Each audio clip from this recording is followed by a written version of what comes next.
बिस्मिल्लाहिर्रहमानिर्रहीम। अस्सलाम वालेकुम डियर स्टूडेंट्स। आज हम पढ़ेंगे कंट्रोल ऑफ ब्रीदिंग।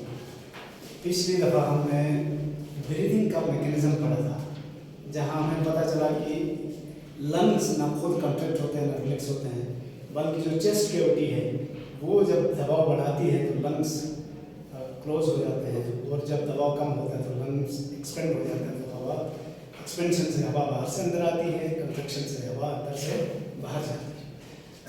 आज देखेंगे कि ये ब्रीदिंग क्या दिमाग के कंट्रोल में है या नहीं। सबसे पहले बात ये है कि in normal conditions it is involuntary. देखिए आप ब्रेन के फंक्शंस दो तरह के हैं या बॉडी के फंक्शंस, कुछ को हम वॉलंटरी कहते हैं, कुछ को इनवॉलंटरी। वॉलंटरी वो हैं जो हम अपनी मर्जी से सोच समझ के करते हैं, इनवॉलंटरी वो है जो खुद हो जाते हैं, हमारी मर्जी उसमें शामिल नहीं है। अब ब्रीदिंग को आप जरा आप सोचें तो हम ये सांस इरादतन नहीं लेते, खुद बहुत चल रहा है। कभी आपने ऐसा फैसला किया या किसी से गपशप की कि यार थोड़ी देर सांस लेते हैं फिर रेस्ट करेंगे, ऐसा नहीं कहता ना, खुद ब खुद आता जाता है, तो ये इनवॉलंटरी। लेकिन ये बाज़ औक़ात वॉलंटरी भी हो जाता है। हम अपनी मर्जी से सांस रोकना चाहें तो रोक भी सकते हैं, और रोकने के हवाले से भी एक अजीब सी बात है, एक हद से ज़्यादा हम सांस नहीं रोक सकते। क्यों? जब हम सांस रोक कर रखेंगे तो ऑक्सीजन का जो इनटेक था वो कम हो जाएगा, और यही इनटेक जब ब्रेन तक पहुंचेगा, यानी ब्रेन को ऑक्सीजन कम पहुंचेगी, तो ब्रेन थोड़ी देर के लिए काम करना छोड़ देगा, हम बेहोश होकर गिर जाएंगे, तो सांस फिर चल पड़ेगी। तो इसका मतलब ये हुआ कि ये बैक वक्त वॉलंटरी भी है, इनवॉलंटरी भी है। तो देखते हैं वॉलंटरी कैसे होता है। इस वॉलंटरी या सॉरी इनवॉलंटरी को कंट्रोल करने के लिए ब्रीदिंग सेंटर्स हैं। ब्रीदिंग सेंटर्स, और ये पाए जाते हैं मेडुला में, मेडुला ऑब्लोंगेटा। ये ब्रेन का एक हिस्सा है।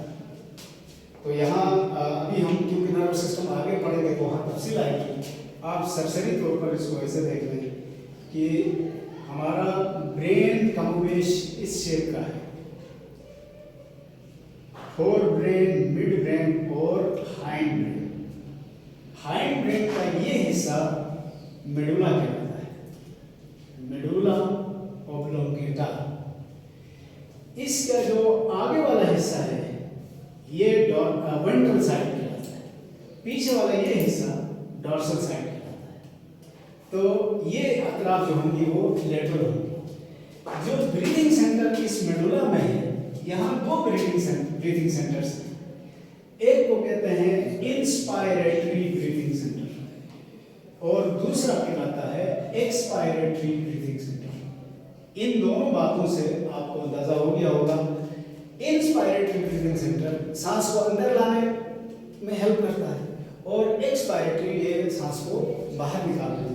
तो ब्रेन का जो इंस्पायरेटरी सिस्टम है वो इस मेडुला ऑब्लोंगेटा के वेंट्रल साइड पर मौजूद है, इधर ये इंस्पायरेटरी सेंटर। यानी इसके हुक्म पर पसलियां ऊपर उठती हैं और पीछे की तरफ डायफ्राम नीचे चला जाता है, वॉल्यूम कम होता है तो हवा अंदर आता है, वॉल्यूम बढ़ जाता है, प्रेशर कम होता है, हवा अंदर आती है। इसके बाद यहाँ पर ये जो dorsal side, ventral side, sorry ventral side ये था, मैं दोबारा बताता हूँ।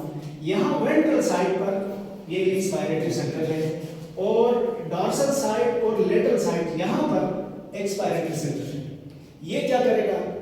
ये पसलियों को आगे और नीचे की तरफ और डायफ्राम को ऊपर लाने का हुक्म देगा, तो जिसकी वजह से हम क्या करेंगे, जो अंदर दबाव बढ़ा के हवा को बाहर निकालेंगे। दूसरी तरफ ब्रेन का एक हिस्सा ये भी है, इसको थैलेमस कहते हैं। थैलेमस के साथ ये कुछ हिस्सा है जिसको लिम्बिक सिस्टम कहते हैं। लिम्बिक सिस्टम का खास तौर पर ये हिस्सा हिप्पोकैम्पस कहलाता है। ये हिप्पोकैम्पस और सेरेब्रम का ये पोर्शन है जो वॉलंटरी कंट्रोल करता है। मैंने कहा ना, जब हम सांस रोकते हैं या रोकने की कोशिश करते हैं तो उस वक्त ब्रेन के इस हिस्से के हुक्म पर हम ऐसा करते हैं, जबकि ये हिस्सा खुद ब खुद चलता है हमारे मर्जी के खिलाफ चलता है, खिलाफ तो नहीं कहेंगे, मर्जी के बगैर चलता है। इसमें हमारा कोई अमल दखल नहीं है, इसमें हमारा दखल है। समझ आ गई बात?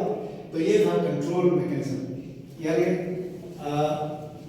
in most cases the breathing mechanism is involuntary, but sometimes it can be controlled voluntarily. इसके बाद जो आज का हमारा असल मौजू है वो ट्रांसपोर्ट ऑफ गैसेस है। ट्रांसपोर्ट ऑफ गैसेस, दो गैसों का जिक्र है, एक ऑक्सीजन है, एक कार्बन डाइऑक्साइड। फर्ज करें ये एल्वियोलस, ये रेस्पिरेटरी सरफेस कहलाती है जहां से गैसों का तबादला होगा। और हमें बताया गया है कि इसकी सरफेस पर खून की बहुत बारीक नालियों का नेटवर्क है जो ब्लड कैपिलरीज है।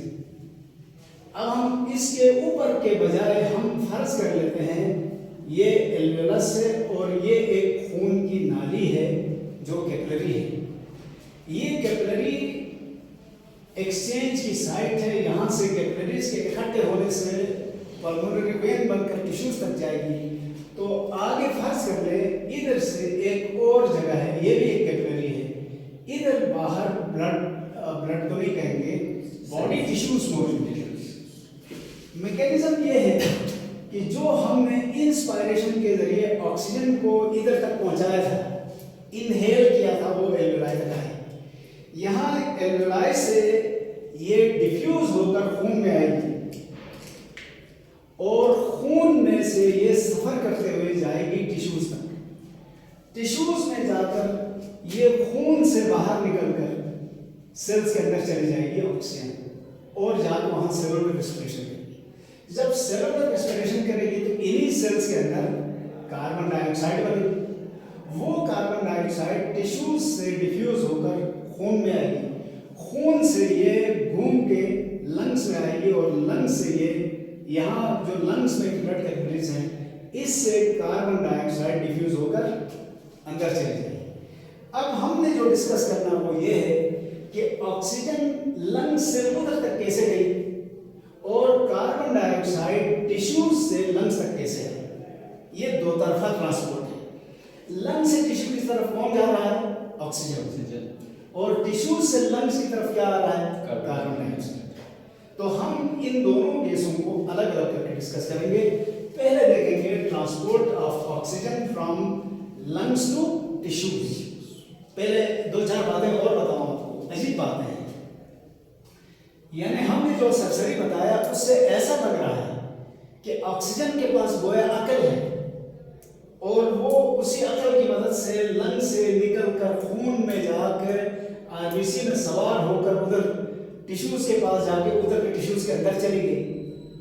यही हाल कार्बन डाइऑक्साइड का भी है, वो टिश्यू से निकली, खून में सवार होकर इधर आके लंग्स में चली गई। ये तो कोई जानदार कर सकता है ना, हालांकि ये दोनों जानदार नहीं है। तो फिर क्या वजह है कि एक गैस इधर से उधर जा गई, दूसरी इधर आ गई? तो ये हालात इनको डिक्टेट करते हैं। सबसे पहले ट्रांसपोर्ट ऑफ ऑक्सीजन में हम देखें तो एक सवाल उठेगा कि why oxygen travels from lungs to tissues always, ये कभी उधर से इधर क्यों नहीं आती है? तो इस जगह और उस जगह के हालात का फर्क है। सबसे पहला फर्क जो है वो है कंसंट्रेशन ऑफ ऑक्सीजन, या इसको कहते हैं partial pressure of oxygen, PO2। जब हमने बाहर एनवायरनमेंट से हवा को सक करके इधर लाया तो यहाँ पर ऑक्सीजन की कंसंट्रेशन ज्यादा होगी। जब इतनी ज्यादा कंसंट्रेशन हो तो ये हीमोग्लोबिन के साथ आसानी से रिएक्ट करती है और हीमोग्लोबिन उसको लेके जाता है टिश्यूज के पास। टिश्यूज में ऑक्सीजन खर्च हो चुकी है, इसलिए वहां उसकी कंसंट्रेशन कम है, लिहाजा ऑक्सीजन हीमोग्लोबिन को छोड़कर अंदर गई। इसका मतलब ये हुआ कि ऑक्सीजन और हीमोग्लोबिन तब रिएक्ट करेंगे जब ऑक्सीजन की कंसंट्रेशन ज्यादा, जहां कम होगी एक दूसरे से अलग होगी। तो लंग्स में ज्यादा थी तो रिएक्ट किया, उधर जाके कम थी तो छोड़ दी, पहली वजह। दूसरी वजह टेम्परेचर है। मैंने आपको बताया था लंग्स का टेम्परेचर कांस्टेंट है, तकरीबन एवरेज 37 डिग्री है, लेकिन टिश्यूज में लंग्स से भी थोड़ा ज्यादा होता क्योंकि वहां पर मेटाबॉलिज्म फास्ट हो। तो यहां पर ये नुकता भी हमें ऐड करना पड़ेगा, जब टेम्परेचर निस्बतन कम हो तो ऑक्सीजन हीमोग्लोबिन के साथ रिएक्ट करती है, हाई हो जाए तो वो छोड़ देती है। दूसरी वजह। तीसरी वजह है कंसंट्रेशन ऑफ कार्बन डाइऑक्साइड। जिस जगह कार्बन डाइऑक्साइड की कंसंट्रेशन ज्यादा होगी वहां पर ऑक्सीजन और हीमोग्लोबिन रिएक्ट नहीं कर सकते, जिस जगह कम होगी वहां ये रिएक्ट करता है। इसका मतलब हीमोग्लोबिन और ऑक्सीजन की दोस्ती में खलल कौन डाल रहा है? Carbon dioxide.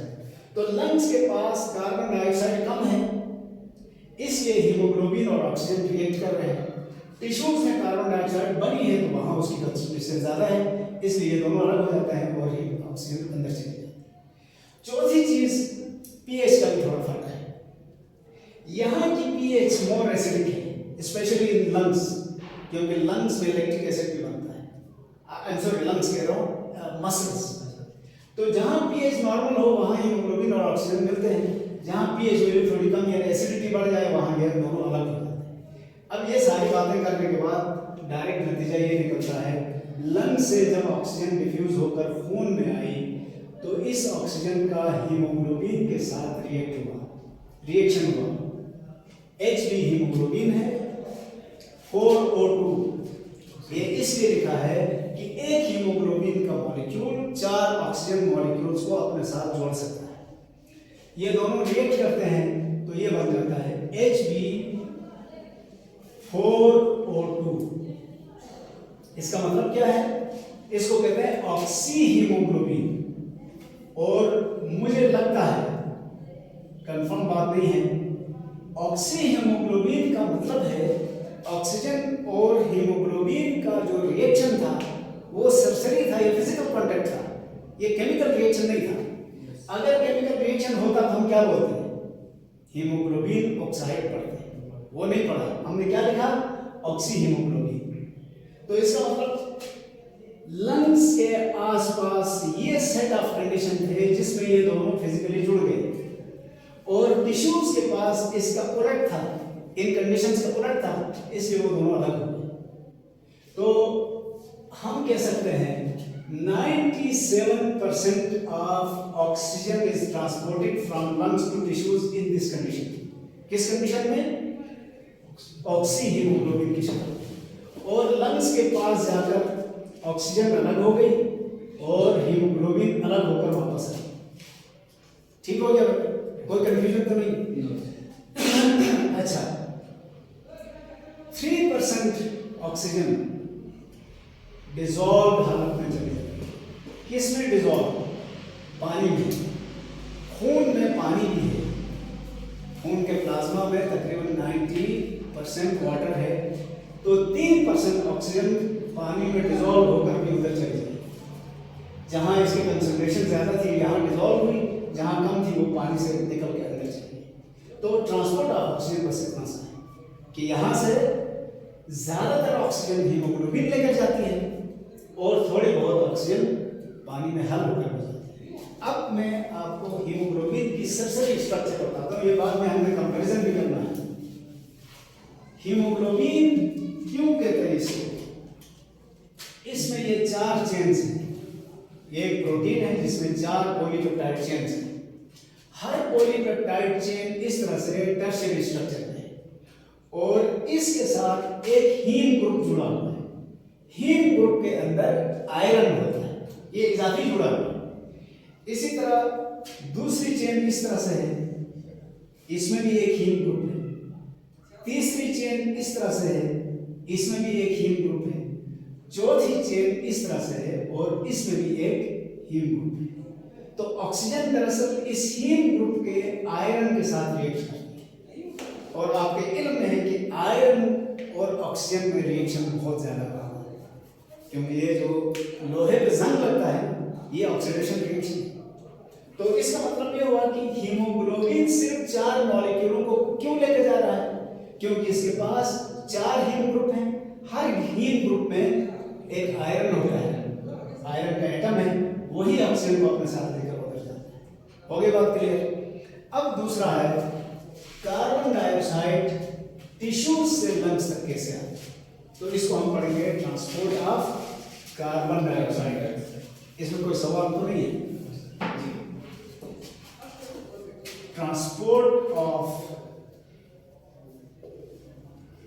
कार्बन डाइऑक्साइड, इसके ट्रांसपोर्ट के 3 जराए हैं। पहला जरिया है 70% is transported by carbonates and bicarbonates ETC। ये मुख्तलिफ मॉलिक्यूलर शक्ल में आ जाती है। इसमें से तकरीबन 23% कार्बोक्सी हीमोग्लोबिन की शक्ल में आती है और तकरीबन 7% of carbon dioxide is transported in dissolve form. ये पानी में हल होकर आती है, याद रखेंगे ना पहले ये। यानी कार्बन डाइऑक्साइड टिश्यूज से लंग्स तक 3 जराए से आती है। ज्यादातर ये पानी के साथ रिएक्ट करके कार्बोनेट, बाइकार्बोनेट और कार्बोनिक एसिड की शक्ल में आती है 70%, 23% कार्बोक्सी हीमोग्लोबिन की शक्ल में आती है और 7% पानी में डिसॉल्व होता है। अब इन चीजों को समझने के लिए सबसे पहले एक नुकता हमें याद करना होगा, खून की कंपोजिशन। देखें, जब हम खून को थोड़ा सा इस तरह से एक टेस्ट ट्यूब में डाल के छोड़ देते हैं तो थोड़ी देर में ये अलग हो जाता है 2 हिस्सों में।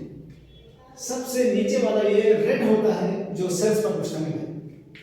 इन सेल्स में आरबीसी सरफेस है, ये बहुत ज्यादा है। बाकी ऊपर हिस्से को प्लाज्मा कहा जाता है। इस प्लाज्मा में 90% वाटर है। ये नुकता याद रखो बस, क्योंकि हमें काम करना है।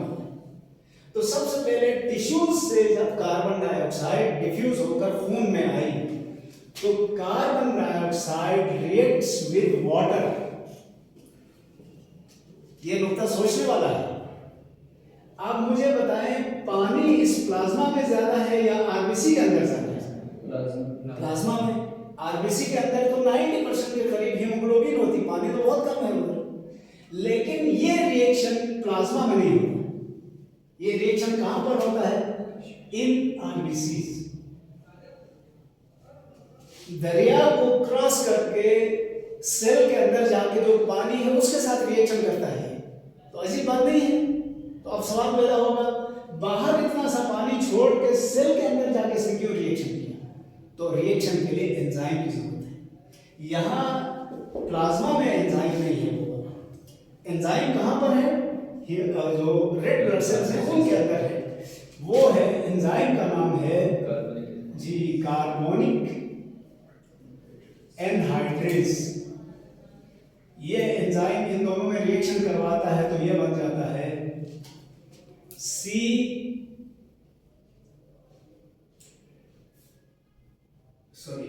H2CO3। क्या बनता है ये? H2CO3 कार्बोनिक एसिड है। ये कार्बोनिक एसिड बना और ये रिएक्शन रिवर्सिबल है। रिवर्सिबल का मतलब उस तरफ भी हो रहा है और वापस इधर भी हो रहा है। फिर इस कार्बोनिक एसिड को यही कार्बोनिक एनहाइड्रेज मजीद तोड़कर H प्लस और HCO3 में तब्दील कर देता है। ये रिएक्शन भी रिवर्सिबल है। ये रिएक्शन कहां हो रहा है? आरबीसी के अंदर। अब जरा गौर करें, आरबीसी के अंदर जाकर ये H इसकी पीएच को तब्दील कर सकता है ना? लेकिन इससे बचने के लिए क्या होता है? H plus reacts with oxy haemoglobin. ये जो अंदर ऑक्सी हीमोग्लोबिन है, ऑक्सी हीमोग्लोबिन क्या था? Hb4O2 के साथ ये रिएक्ट करता है तो इससे बन जाता है HbH। इसको कहते हैं हीमोग्लोबिनिक एसिड और ऑक्सीजन अलग हो जाती है इधर से। 4O2, ऑक्सीजन अलग हो, क्या बन गया? Haemoglobinic acid. इसकी वजह से आरबीसी के अंदर जो एसिडिटी थी वो बढ़ी नहीं, या वैल्यू कम नहीं हुई, यानी तेजाबियत नहीं बढ़ी। दूसरी तरफ ये HCO3 क्या करता है? बाइकार्बोनेट, ये आरबीसी है फंक्शन में। इस आरबीसी की सरफेस पर दूसरे सेल्स की तरह चैनल प्रोटीन है, इनमें से एक चैनल प्रोटीन के थ्रू ये HCO3 बाहर चला जाता है और इसके बदले क्लोरीन माइनस जो है वो अंदर आ जाता है। दो माइनस का तबादला होता है। इस आने जाने को क्लोराइड शिफ्ट भी कहते हैं। इसको हैमबर्गर फिनोमेना भी कहते हैं। हैमबर्गर फिनोमेना, ये आपने याद रखना है। देखिए सेल के अंदर क्या हुआ था? कार्बोनिक एसिड टूट के H प्लस और HCO3 बना था ना। ये H प्लस ऑक्सी हीमोग्लोबिन के साथ मिलकर हीमोग्लोबिनिक एसिड भी बना, ऑक्सीजन भी बनी। ऑक्सीजन तो इस सेल में इस्तेमाल किया, जबकि कार्बोनेट बाहर चला गया और क्लोरीन अंदर आ गया। अंदर आने वाला ये क्लोरीन सेल के अंदर सोडियम के साथ रिएक्ट करके पोटेशियम के साथ रिएक्ट करके पोटेशियम क्लोराइड बन जाता है, जबकि जो बाइकार्बोनेट बाहर गया है वो सोडियम के साथ रिएक्ट करके सोडियम बाइकार्बोनेट बनता है। बस अब सवाल ये है कि हम तो कार्बन डाइऑक्साइड को इधर आने की बात कर रहे थे, तो ये तो केमिस्ट्री आ गई, बीच में रिएक्शन होगा। बस नोट आपने ये रखना है, ये सारे रिएक्शंस रिवर्सिबल हैं। ये सारे मॉलिक्यूल बनते टूटते ये सेल आ गया किधर? लंग्स के पास। जब लंग्स के पास आ गया तो ये सारे तो काम से गए। रिवर्स रिएक्शन के नतीजे में जितनी कार्बन डाइऑक्साइड बनी थी वो यहां से फिर डिफ्यूज होकर लंग्स में चली जाएगी। ज्यादातर कार्बन डाइऑक्साइड इस तरह से आती है, लेकिन थोड़ी सी कार्बन डाइऑक्साइड हीमोग्लोबिन के साथ भी आती है, Hb+CO2। देखिए ऑक्सीजन और कार्बन डाइऑक्साइड का ये पोर्शन मिलता जुलता है, इसलिए ये दोनों रिएक्ट करेंगे तो क्या बन जाएगा? HbCO2। इसको क्या करेंगे? कार्बोक्सी हीमोग्लोबिन कहेंगे। टिश्यूज में इसकी मिकदार ज्यादा थी तो ये रिएक्ट करके लंग्स में आकर कार्बन डाइऑक्साइड की कंसंट्रेशन कम थी, इसलिए ये वापस इसमें टूट गया। टूटने से कार्बन डाइऑक्साइड डिफ्यूज होकर बाहर चला गया और हीमोग्लोबिन अपने काम से चलता रहा। ये दूसरा। अब तीसरा है तकरीबन 3% कार्बन डाइऑक्साइड खून के पानी में हल होकर, 3% नहीं बल्कि 7%, जो प्लाज्मा में पानी था उसके साथ ये डिसॉल्व होकर लंग्स के पास आती है, फिर उधर लंग्स में कंसंट्रेशन कम होने की वजह से ये डिफ्यूज होकर लंग्स के अंदर चलती है।